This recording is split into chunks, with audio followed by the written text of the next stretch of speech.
All right, guys, today we're going to continue vectors from last time. And in order to do that, we're going to start with our notes on navigation and bearings so that we can do those vector problems. It tells us in surveying and navigation, directions are generally given in terms of bearings or compass readings. That's what a bearing is a compass reading. And it measures the acute angle from a fixed point north or south. So we'll start with this first one. I'll show you a couple of examples of what that looks like. So this says north 30 degrees east. And so for those of you that don't know, here is north, south, and then the east is on the right and the west is on the left. So I've labeled those there. And so we're always going to start from either the north or the south, whichever one's closest. And so this one is going to be north and then 30 degrees east. So I start at the north and it is going 30 degrees to the east. So we would have our vector right here. And this angle right here that says acute is 30 degrees. On this one, it says south 60 degrees east. So we start on the south right here, and we're going to go 60 degrees to the east. So we're going to move to the right. And so our vector would be right here. And this angle right here would be 60 degrees. Here's some for you to stop and try. So go ahead and pause the video and try the next two and then come back and check it.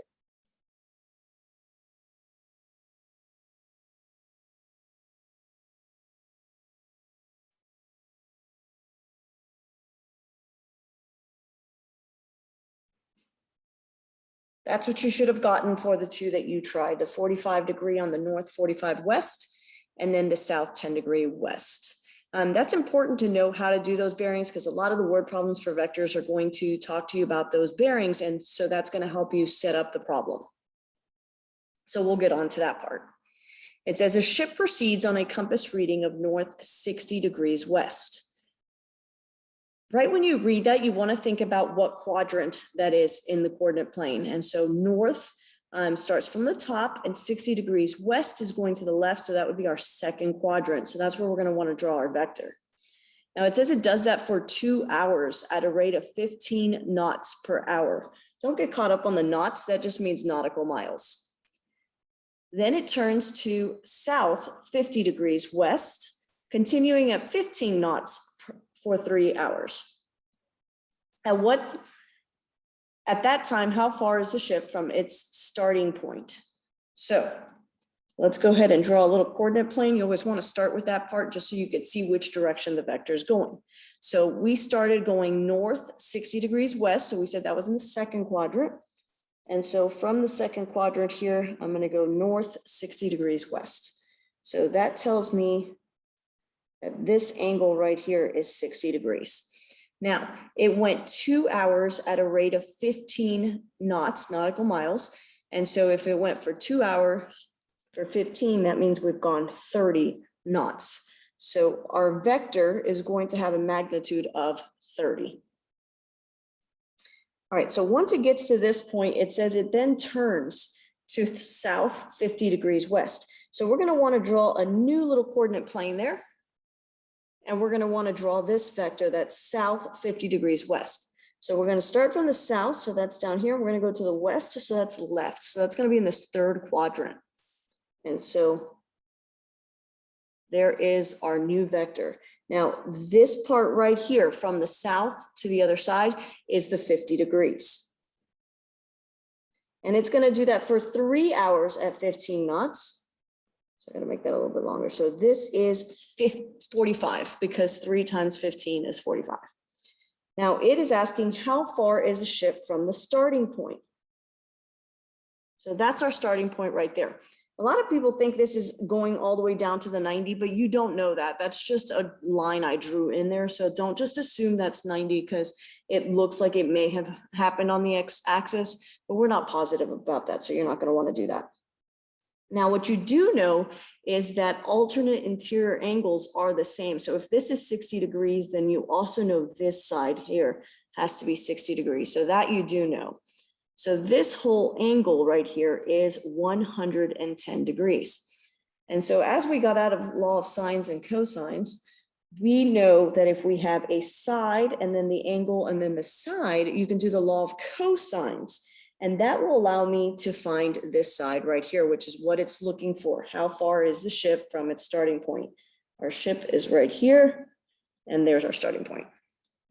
So we get x squared is equal to 45 squared plus 30 squared minus 2 times 45 times 30 times cosine of 110.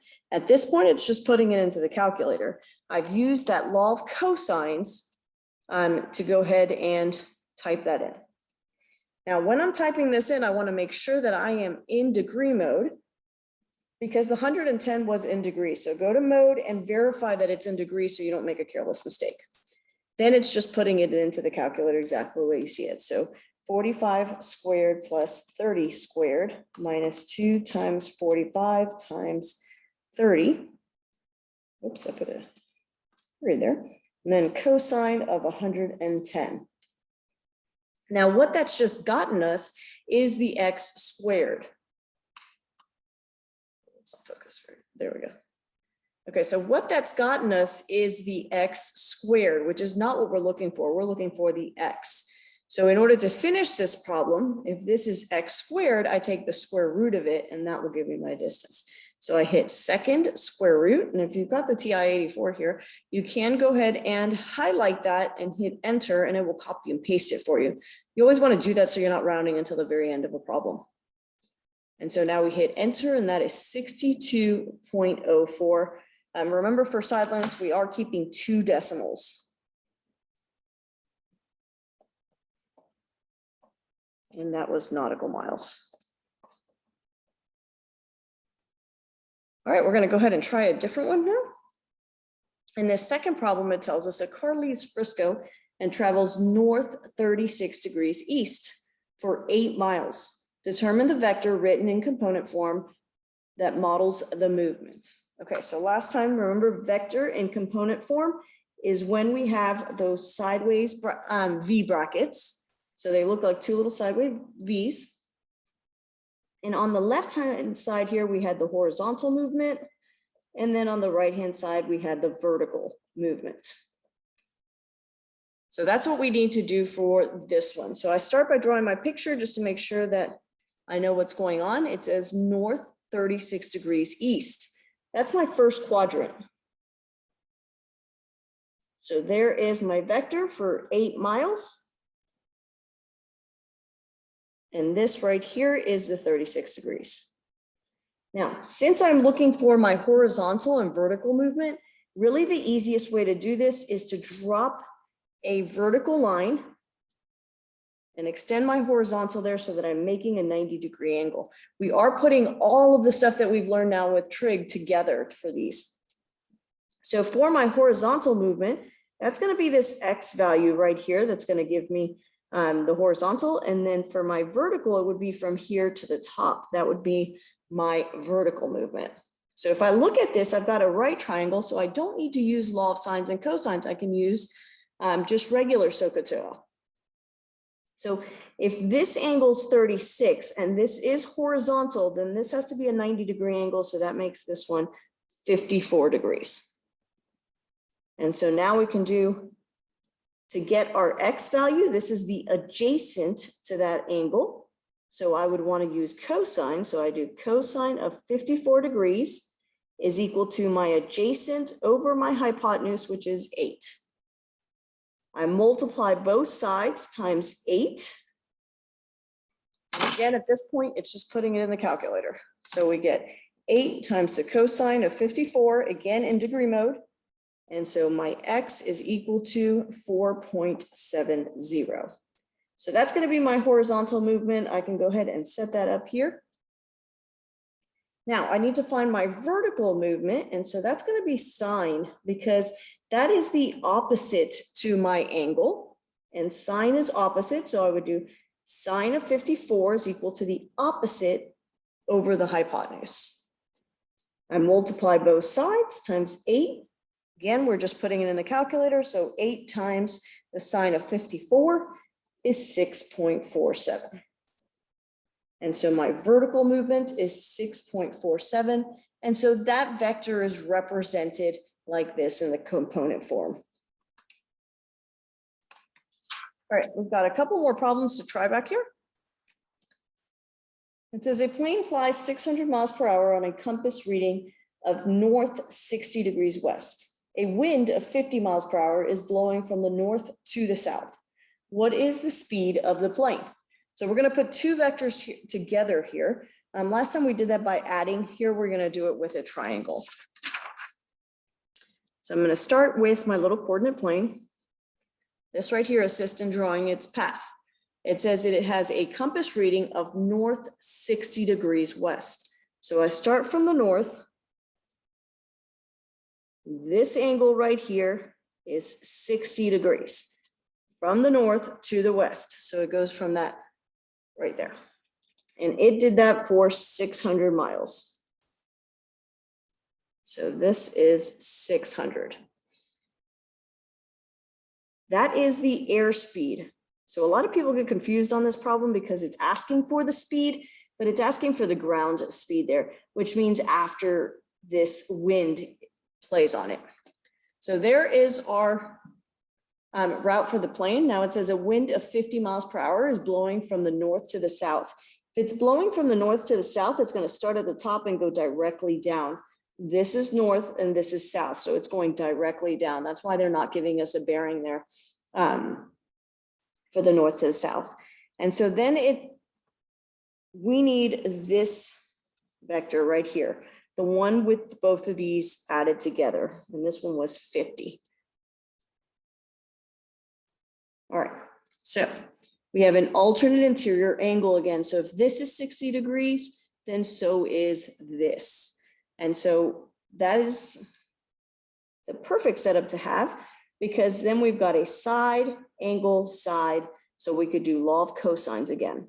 And so we get x squared is equal to 600 squared plus 50 squared minus 2 times 600 times 50 times the cosine of 60 degrees. We put that in the calculator and that gives us x squared. Now we're trying to find x by itself, so we take the square root and we get 576.63 miles per hour. So this is going to be the actual speed of the plane once that wind is acting on it. All right, we've got one more of these to do with the vectors. It tells it the distance on a map from the airport in Miami, Florida to the one in Nassau, Bahamas is 295 kilometers due east. So it's going to go straight from Miami to Nassau right here. That's the 295. It then says Bangor, and that should be Maine with an E. That's a typo right there. Make sure you fix that. Is northeast of both cities. So here's our Bangor right here, and it is northeast. So it's going in that direction there. Its airport is 2350 kilometers from Miami and 2323 kilometers from Nassau. What bearing would a plane need to take to fly from Nassau to Bangor? So what it's looking is for this bearing right there. Now, in order to do that, we're going to have to find the entire angle. This angle right here would be 90 since our vertical line is right here and our horizontal. So this part's 90, but I need that other section. So to find it, I find the entire angle, and then I can subtract the 90, and that will allow me to have the angle we're looking for. So we've got side, side, side. So we're going to use the law of cosines. In this case, we want to use the setup where it's solving for an angle instead of the side like this one was. So this was law of cosines when we were solving for a side. Now we're going to use the law of cosines when it's solving for an angle. So we'll label this angle A. And so the one across is the one that gets subtracted. So I'm going to start with these two right here.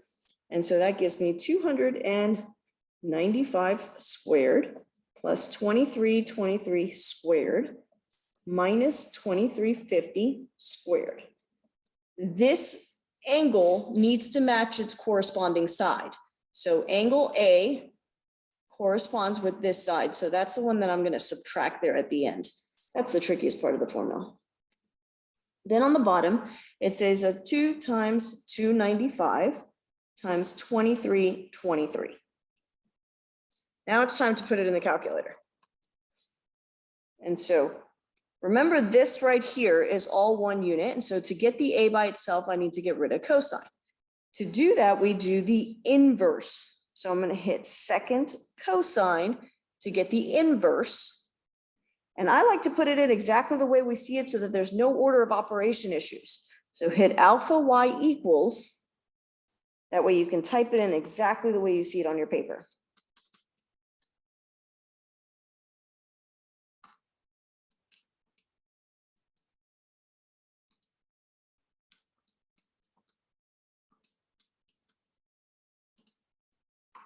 And so we get that that angle A is equal to 91.6 degrees.